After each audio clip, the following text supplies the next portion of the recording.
Shelly, thank you so much for that wonderful reading. Can you tell us what was your inspiration for Lakshmi's Mooch? Sure. So I was on maternity leave with Uma, who was with us earlier, and a good friend of mine, of ours, Sonia, who's part of our community, and she's a fellow South Asian mother raising brown kids in the South. She called me, and she said that her daughter had been teased in school for having a mustache, and she was only 6 years old at the time. And it just brought back all of these memories for me, growing up as a hairy Desi kid, South Asian kid, in America, and having darker hair, darker skin, all of it, and being teased. And when I was growing up, or when Sonia and I were growing up, it usually, the teasing started later, like when you were a tween. I think I was teased in a way that I remember now in like 5th grade. And my mother, that's when I started my hair removal journey at 11 years old. And, Sonia and I were talking, and she was like, I'm not going to take my daughter to get her upper lip threaded or waxed at 6 years old.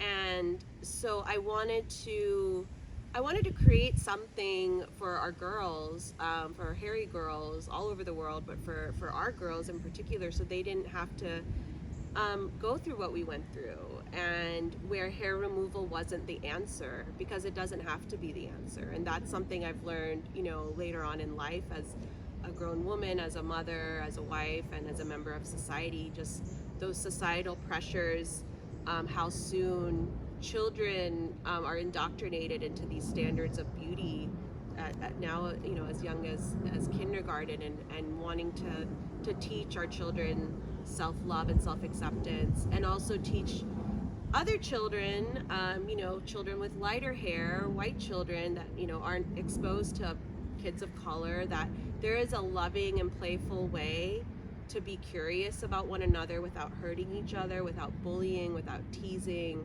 and embracing differences, and knowing that there are people out there that look very different from you. They're hairier than you, they're bigger than you, they're smaller than you, they have darker skin than you, they have lighter skin than you, and it's all what makes us human, and what makes this world what it is. And that's what makes, this country what it is. Like, we were pressured to conform to Western beauty standards, as first generation children of immigrants. And my mom would, I love my mother, but she would put bleach on my skin, and harmful chemicals and stuff, and it's actually pretty traumatizing, the whole hair removal process. And so I just wanted to create a new path for our kids. Gosh, thank you so much. So you sort of touched on this a little bit, but as you're raising your own kids, how do you build up their self-esteem to be proud of who they are and how they look in a majority white community? Yeah, I think it's a journey that I'm going through myself. I think it's been hard for me, and so I've had to make a decision as I've become a mother that has been indoctrinated in a culture that is colorist, shadist, racist, that is fat phobic, that imposes diet culture and body norms on people that are never going to look like a supermodel or a Bollywood star or whatever. And so for me, it's been about learning for myself. I've done a lot of reading for my own self-love and self-acceptance journey.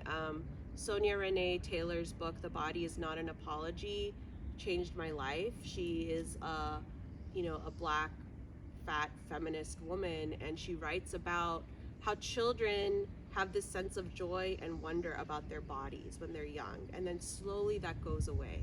And so for me, when I was writing this book and thinking about what I want to teach my kids and other kids that I'm in community with, that I'm an auntie to or a neighbor to, it's about them loving themselves as they are. And so, my son right now, he's lost his teeth, and they're coming back in, and they're not perfectly straight. He's like, oh my God, do I look bad? I'm like, you look beautiful. You look like a 6-year-old kid that's growing teeth, and you have some baby teeth, you have some big teeth, and that's so cool. That's what being 6 is all about. You're never going to have this experience again in your life where you're walking around with teeth missing, and it's awesome.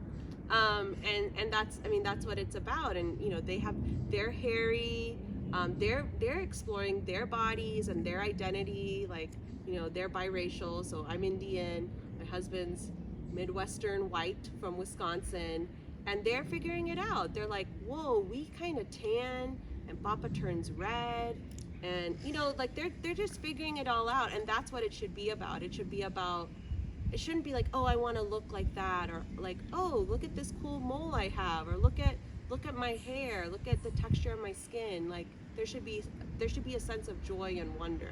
And it's something I'm having to practice myself.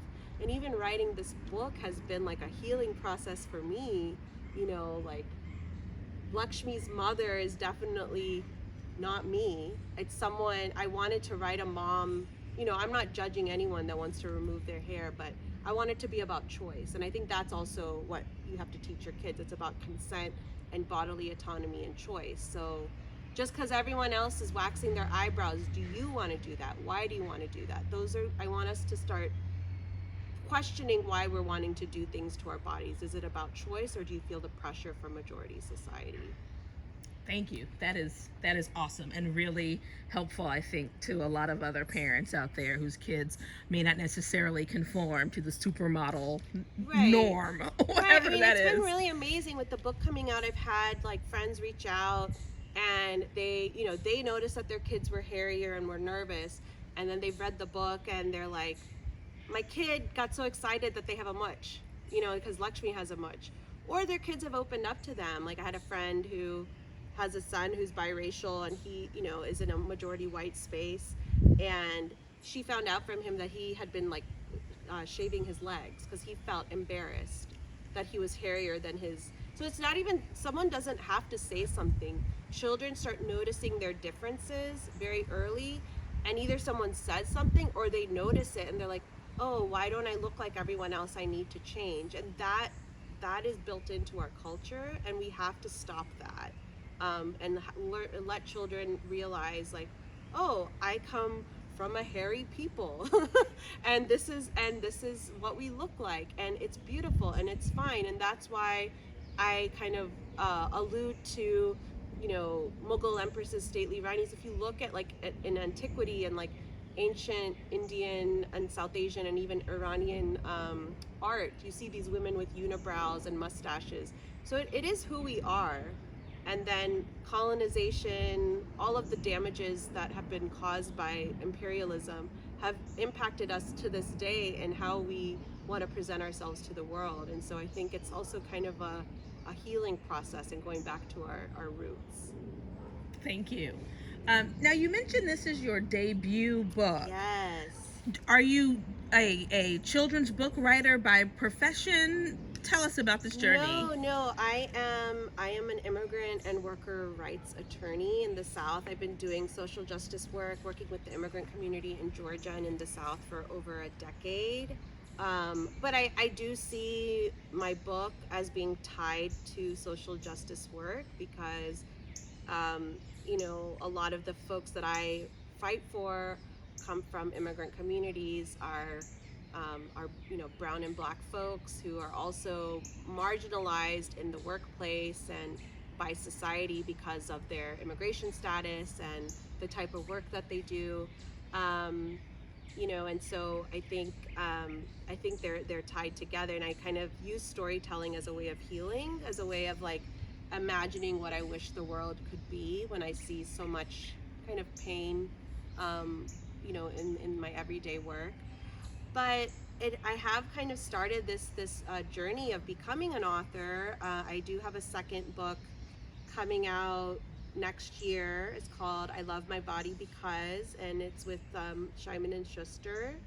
And I co-authored it with my very good friend Nomi Ellenson. And it is about body positivity, and it is about fighting fat phobia.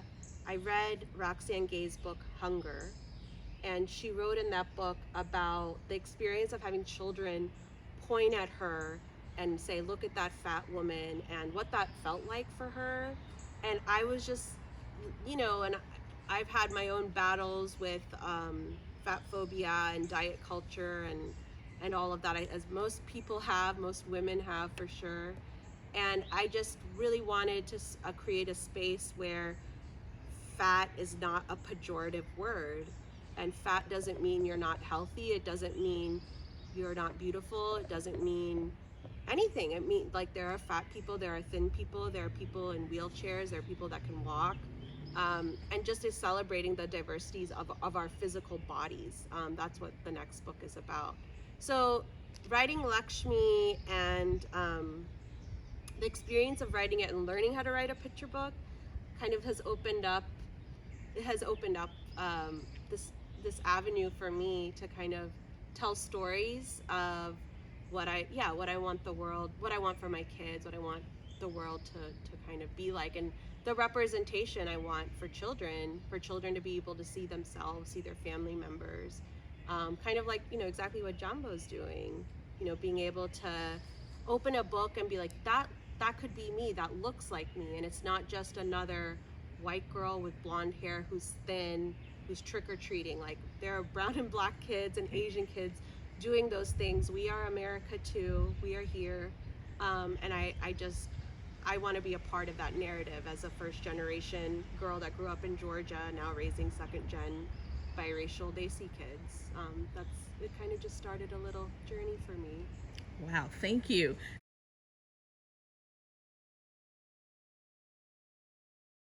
One last question. We do get a lot of independent authors who come to Jambo with their books or with their ideas.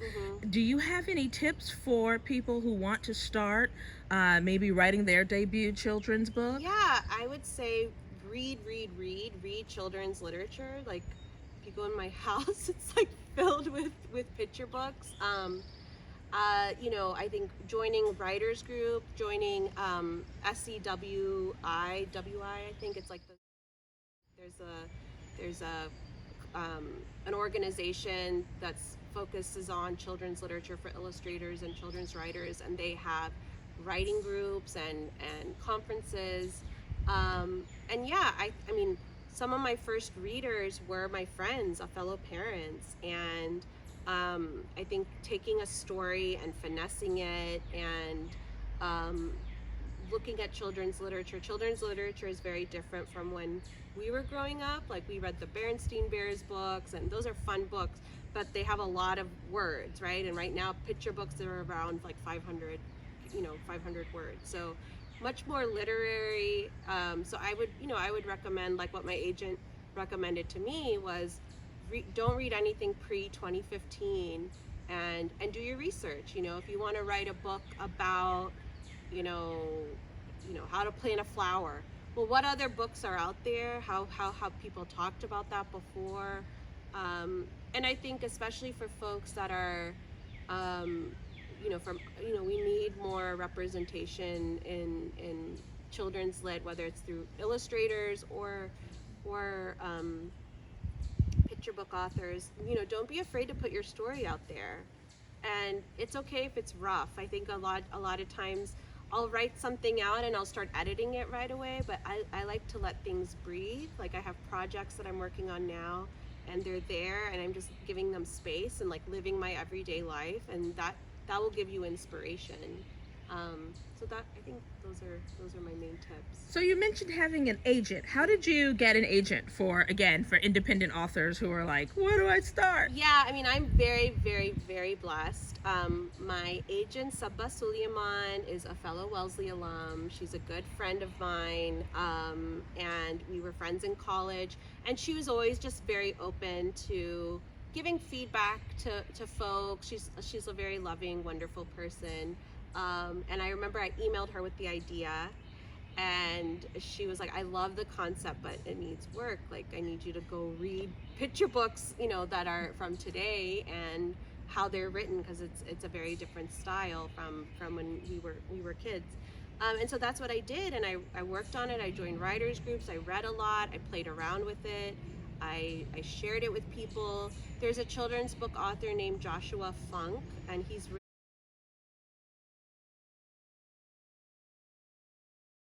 a lot of children's books. His website is wonderful. because he actually has tips on there on how to write a children's book.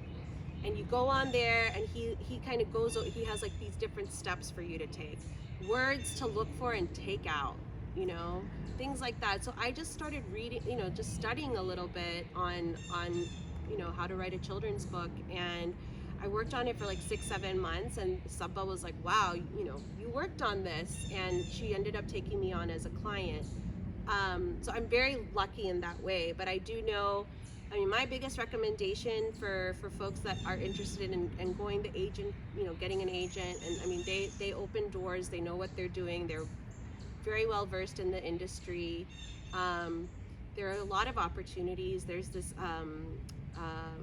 diversity pitch on Twitter. I would get on Twitter if you're not on Twitter. A lot of children's authors are on there. You can stay out of the drama, but follow what's happening. You know, look at the authors you love and see who their agent is, and follow their agent. And sometimes their agents will say open to queries.